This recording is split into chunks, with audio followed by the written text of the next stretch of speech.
Kawan-kawan sekalian, saya sedang berada di depan rumah Bapak Dr. Suryadi.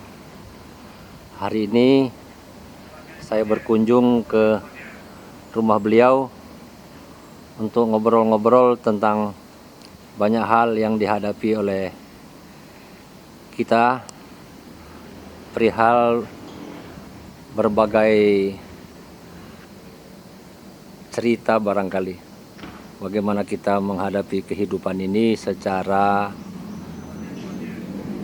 enjoy, enak saja, karena beliau termasuk tipologi orang yang menghadapi kehidupan itu dengan kebersahajaannya, tetapi punya makna kualitatif. Hari ini saya berkesempatan untuk mampir dan ngobrol di rumah beliau. Dr. Suryadi ini adalah Ketua Prodi Teknologi Pendidikan di salah satu universitas swasta ternama di Jakarta. Universitas besar.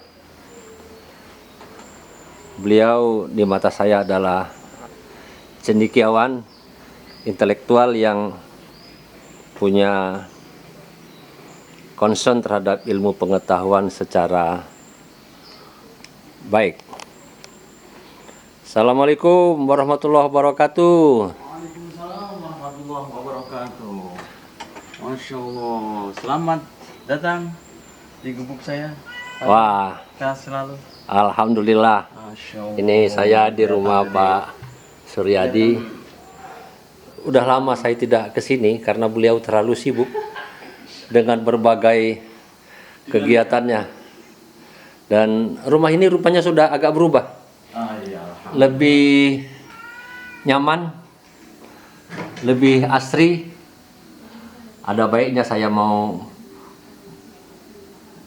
belajar. Rumah Pak Suryadi ini di mata saya, apalagi dihitung dengan perbandingan rumah-rumah orang lain di Jakarta, rumahnya kecil, tidak besar.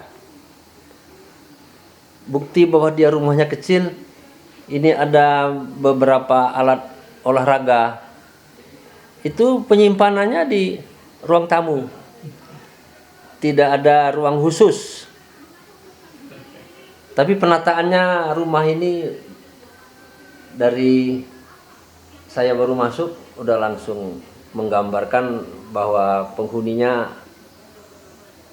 berusaha untuk nyaman menikmati nikmat pemberian Allah, mensyukurinya apa adanya.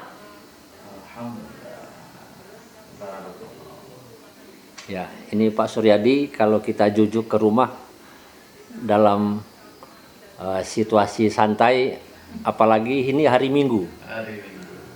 Hari Minggu suasana tentu lebih rileks. Hari-hari beliau adalah dosen, sekaligus juga ketua Prodi, Pak ya? Ya. Masih ketua Prodi sekarang? Alhamdulillah masih dipercaya. Ini sudah Mungkin mudah-mudahan singkatan sih bisa diteruskan ya. sudah berapa tahun? Sudah 5 tahunan menjadi Kaprodi lah. Sudah 5 tahun menjadi Kaprodi di salah satu universitas besar, universitas swasta di Jakarta. Kalau sektor swasta itu Pak Suryadi identik dengan sebelumnya. Sektor swasta itu lawannya kan sektor pemerintah. Iya. Nah, sektor swasta itu kan identik dengan fasilitas yang lengkap.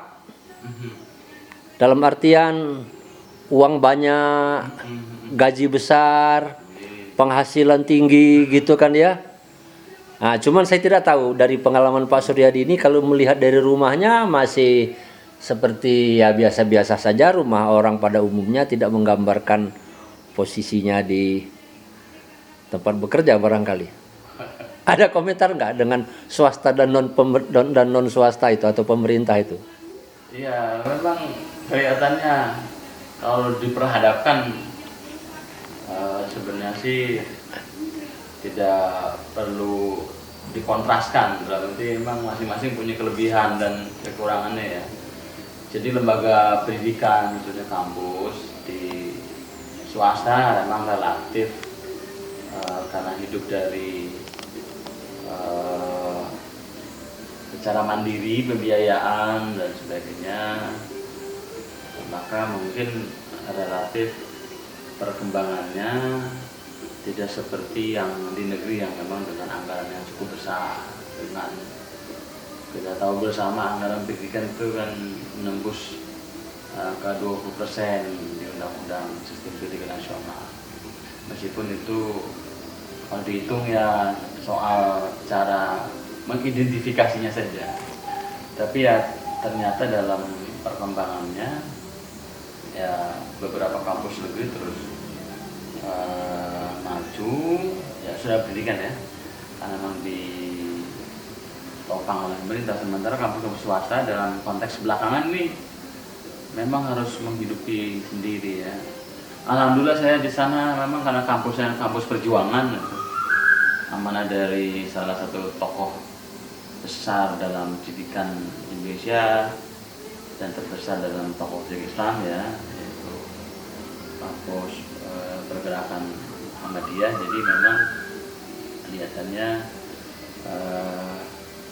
tetap punya daya topang yang bagus karena kan dikelola oleh satu lembaga besar yang kata orang-orang dikatakan sebagai filantropi terbesar di dunia bahkan, sehingga memang relatif mapan lah ya. Nah, tapi dalam perkembangan terakhir Pak, pendidikan kita ini yang swasta ini agak susah sekarang berebut kuenya ini, karena negeri sekarang buka apa saja, nyari tanpa batas itu, apalagi PTNBH, perguruan tinggi berbadan hukum itu, itu nyaris nggak ada batas untuk membuat prodi, mengembangkan namanya inovasi. Semua dia sikat. Ya. Pertanyaan saya tadi Pak Suryadi berkaitan dengan pengaruh secara pribadi. Orang kan kalau bekerja itu sifatnya bagaimana memenuhi kebutuhan hari-hari, kehidupan di rumah tangga. Nah biasanya kalau anak-anak muda sekarang udah jelas itu, kerja itu cari uang, cari penghasilan, cari cuan istilahnya itu. Nah saya tadi membanding Pak Suryadi sudah sekian tahun menjadi dosen, tapi rumahnya ya biasa-biasa saja gitu kan ya. Padahal di sektor swasta padahal. Ya. Itu gimana Pak Suryadi? Ya mungkin karena swasta harus banyak menghidupi secara mandiri gitu ya. Mungkin pendapatannya insya Allah besar. Tetapi semua ditopang sendiri. Beda dengan teman-teman yang di ASN ya. Jaminannya bisa ini, bahkan SK-nya bisa dijaminkan gitu untuk usaha. Kalau swasta ini kan betul dari profesi. Tapi saya kira pilihan-pilihan finansial seperti itu ya sebenarnya ya Tuhan sudah mengatur itu. Ya. Sebagian teman-teman yang rezekinya bagus ya meskipun di ASN ya alhamdulillah kan. Yang di swasta yang peluangnya lebih besar ternyata ya karena dinamikanya mungkin yang luar biasa. Ya saya mungkin masuk kelompok kelas menengah biasa-biasa saja. Menengah biasa. Gitu, Pak. Tengah beneran, ada tengah atas, ada tengah bawah. Ya tengah-tengah beneran gitu. Tengah beneran. Nggak diurus juga kalau tengah itu. Tapi alhamdulillah Pak Suryadi, anak-anak muda sekarang itu ada kerisauan umpamanya sulit sekali punya rumah. Ya. Umpamanya. Mereka cuma bisa untuk transport, oke, gitu kan ya. Kemudian kendaraan, sepeda motor, oke. Untuk yang lebih agak senior, umpamanya punya kendaraan roda 4 second bisa gitu kan ya. Iya, iya. Tapi kalau untuk punya rumah itu susah Pak Suryadi. Iya. Kalau pengalaman Bapak sendiri bagaimana? Iya, rumah itu seperti jodoh sih Pak, kata orang tua dulu ya. Jadi saya juga dulu waktu di sini nyaris lihat, waduh, relatif mahal ya untuk ukuran waktu itu. Saya juga tidak tahu. Alhamdulillah ini tahun ini bulan ini pas habis nih Pak masa cicilannya. Oh jadi Bapak nyicil? Nyicil.